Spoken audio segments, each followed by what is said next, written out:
When I was an undergrad at UCD, I did a course called The American West in Film, Fiction and History, and it was my favourite course I'd ever done. And we had to watch a film every week together in the old Ag Science building, and then we would meet to discuss the film, the fiction and the history in another seminar every week. And I loved the variety of the course, and I thought it gave me a real insight into how popular American culture justified its present through its mythologized past. I've since tried to incorporate films into some of my courses, but these have usually been as optional add-ons rather than core features.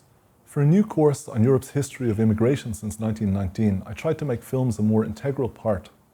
A musician speaking once on Philip King's music show The South Wind Blows on RT Radio 1 caught my attention when talking about the 19th century in Ireland. He said, if you want to know what happened, read the history books, but if you want to know how it felt, you need to turn to the arts. I think this partly applied to my course. The historical literature about Europe's immigration history was informative, but it didn't give enough personal insights into how crossing borders affected those concerned. Written autobiographical sources partly filled this gap, but they were sometimes skewed towards the more educated.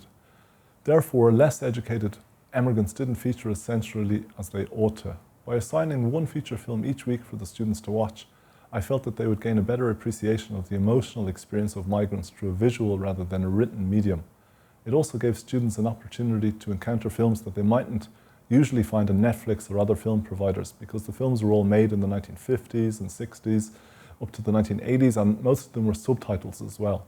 So some of the films that we watched were Stromboli, Angst dessen Sail Af, Le Noir de, Europa Europa and L'America.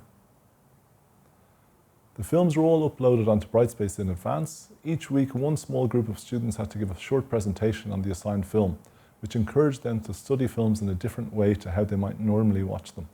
Since the students did not have the experience of presenting on films before in their history courses, I developed some guidelines to assist them. The student presentations were brilliant. Certain students who seemed less sure of themselves when discussing historical texts demonstrated their skills at interpreting visual sources. From anonymous student feedback, some students wrote that watching the films in combination with the historical texts allowed them to gain a greater awareness of migrants' lives. They generally found that the variety of sources and assignments made the course material more engaging and enjoyable. They also learned to look at films in a more analytical way.